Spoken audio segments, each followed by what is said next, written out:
What's good, YouTube? It's your boy Dgotsauce, and I'm back with another live stream. Today was real spicy. In the courtroom, boy. Oh boy, Trump's business is out there on the streets. There's nothing he could do about it now. It's a bad hit. Honestly. And shoot, Stormy Daniels got up on the podium today. She got up on the stand and she let them know exactly what happened. I'm talking about positions. I'm talking about as soon as she entered the room. I'm talking about every single detail. This woman said she brought a newspaper. And started. Oh my God! Oh my God! Oh my God! Man, let's tune into the video, man. Let's see what's going on in the Trump room, in the courtrooms. Oh my gosh. So far today, Donald Trump has been sitting feet away from Stormy Daniels as she recounted the sexual encounter she said that they had in 2006. Trump has repeatedly denied that occurred. Seen as Caitlin Collins just emerged from the court. A lot to talk about. Well, tell everything. I mean, it's hard to even know where to start. I mean, just to be in that room when she entered. There was another witness who testified before her this morning, but by that point, it had been made publicly known that Stormy Daniels was going to be the next witness to be called to testify. And the attorneys addressed it right at the beginning of court before the jury actually came in. So it kind of just loomed over that entire testimony. I mean, no one was even really paying attention to what the Penguin Random House employee was saying. Although there were a lot of interesting quotes from various books by Trump about how he micromanaged business. But yeah, I hear your point. It was very interesting, but it just had nothing on what was about to come, and I think everyone understood that. And when Stormy Daniels walked into that room, I mean, she later testified that she and Donald Trump have not been that she had not seen him since 2007, the summer of 2007, when they were in Los Angeles. She walks in from the side and actually walks behind the table where Trump is. She walks in, the witness walks in from a side entrance, and so Donald Trump is already seated in there with his defense team, so his back is to her. But she's over at the witness stand, which, as we reported yesterday, you can actually see the defendant, Donald Trump, from the witness stand, but he has this monitor in front of her, and he was watching it very closely. I mean, his eyes were on this monitor almost the entire time. He was not closing his eyes like he's been doing in other days of testimony. And there was this one moment where she'd been on the stand briefly, just describing who she was, where she grew up, her backstory. And the prosecution asked her to identify Donald Trump. And she had to kind of stand up in her seat a little bit, and she pointed at him and identified him as the person in the navy jacket. And he looked over towards the witness stand as this happened. It was this remarkable moment where she was just doing something as simple as identifying him. And you, as you reported yesterday, based on talking to somebody else who had testified previously, the reason people have trouble identifying where Donald Trump is because from the witness stand, you cannot see Donald Trump. No. Honestly, I don't feel bad, but dang. This is a bad hit, bro. This is a super bad hit. This makes him look terrible. But honestly, at the same time, this happened so long ago. And I don't know why it is relevant. They are not even, at this point in the court, in the case, they're not even caring about what he's actually getting prosecuted for. This has nothing really to do.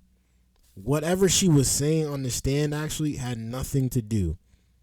The opening statements, her telling everybody that she whipped out a newspaper and started spanking homeboy on the butt.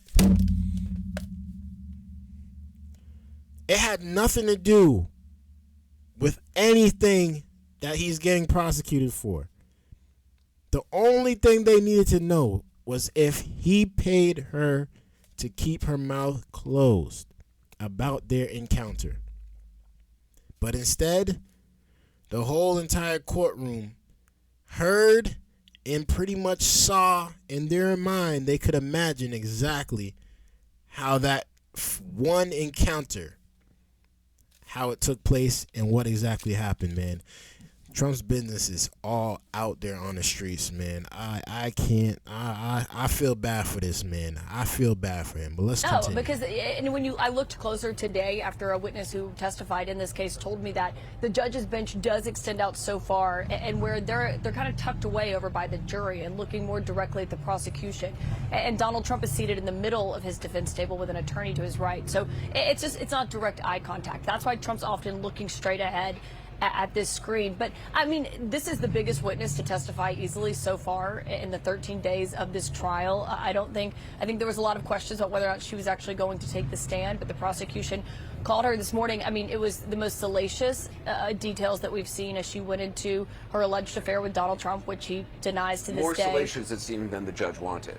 More salacious than the judge wanted, because at times, I mean, she was going into, not even just salacious, I mean, it was very detail heavy. This is something that also stood out to me, is Donald Trump has always denied this affair and said that, Stormy Daniels was not his type. He's talked about her a lot at his rallies when I was covering him inside the White House.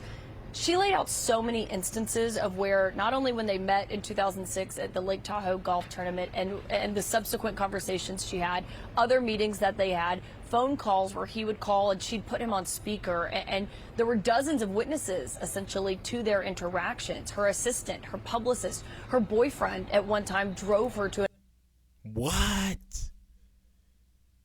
You busting it down and you got a boyfriend? What? Oh my God! Yo, this is what I mean by this junk is crazy, bro. This junk is crazy.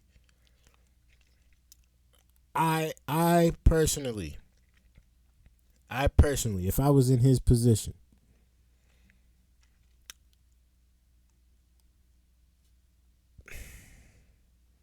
you know what? I'm not even gonna speak on it. Y'all let me know how y'all would react to this if y'all was in his position. Let me know in the comments below. Man, this is wild. an interaction with Donald Trump where she went and met with him in Beverly Hills and he waited in the car. And so it also just speaks to Trump's denials of this. I mean, she had a level of detail about the tile in his hotel room in Lake Tahoe, the double doors, what they were talking about. There were parts where he was muttering to his attorney and looked increasingly irritated as she was continuing to testify about these details of their interactions.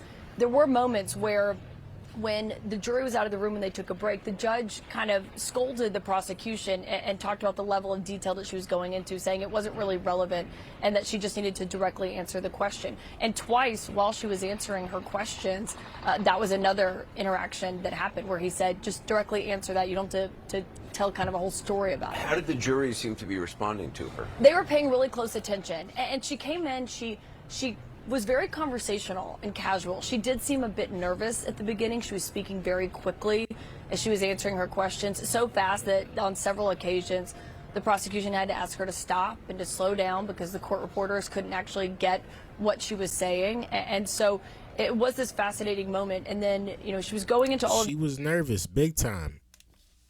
I don't know if she's nervous because she's lying or if she's nervous just because she got to go up there and air out all this laundry. Air it all out. Yo, I wouldn't want to be in her position either. Yo, man, don't mess with freaks, man. Don't mess with freaks. Don't mess with these type of freaks.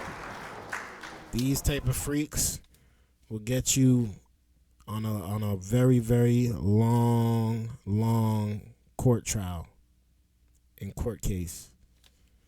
These type of freaks will do that to you. Man, y'all got to do better out here on these streets, man. This is unacceptable behavior. Unacceptable behavior, yo. Now all y'all business is out on the streets.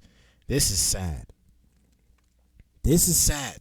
These details and talking about how Trump never had asked her to keep their affair quiet or to hide it.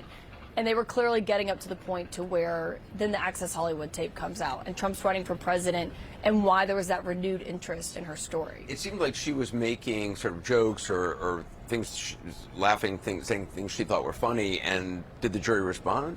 It wasn't completely clear. You know, I was in there when Keith Davidson was testifying, and he was kind of this compelling witness. He looked directly at the jury. She was directly addressing the jury as well and trying to be conversational. I mean, she made jokes about, you know, the adult film industry and contests that they have and the irony of them sponsoring certain golf tournaments. It wasn't clear that the jury was necessarily laughing at it.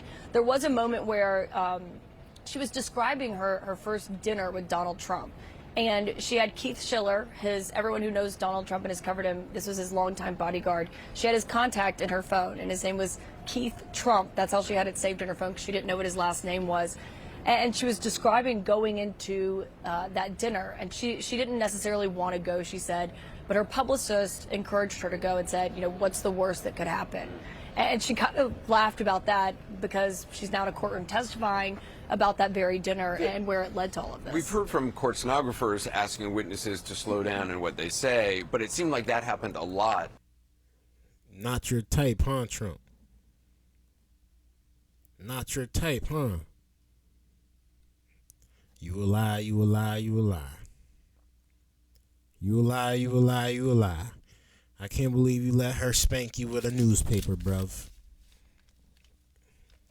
I can't believe it.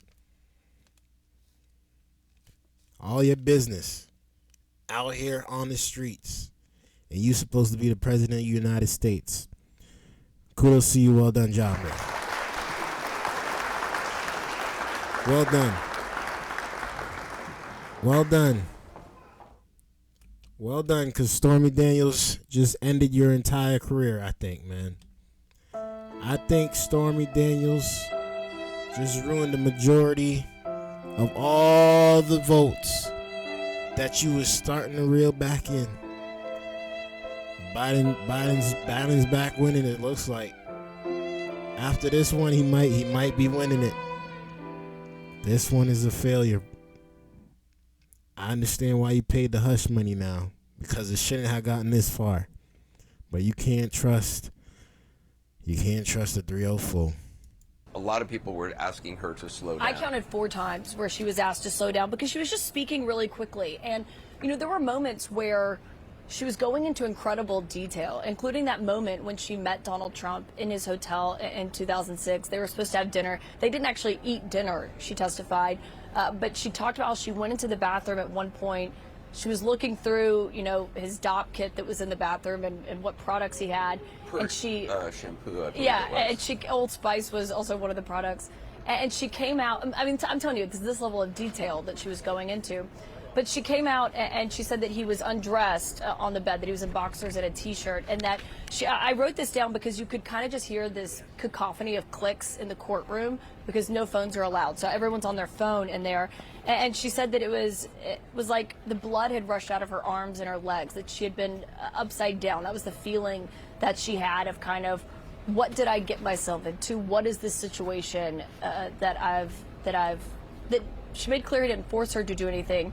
But she kind of felt like she had put herself in a bad situation by being in his hotel room that night. Yeah. Caitlin Collins, thank you.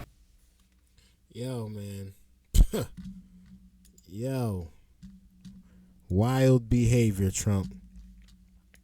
Wild behavior, Trump. If it's Tuesday. Wild behavior, Trump. R.I.P. to Trump, man. That boy was getting spanked all night. Oh, my All God. night, boy. Oh, my God. That boy, come Come on. on now, dog. Come on now. Come on, man. Oh, my God. That boy was getting spanked. That's how detailed it was, man. That boy was getting spanked crazy with the newspaper. That's the conversation that everybody's talking about. Ain't nobody else care how much money he sent her. Ain't nobody care who signed the checks. Ain't nobody care nothing about nothing they talking about anymore. They just want to know what happened that day they first met. What happened in that hotel room and what happened after that. R.I.P. to Trump, man. Let me know how you guys feel about this down in the comments below. This one's a bad one, man. This is tough.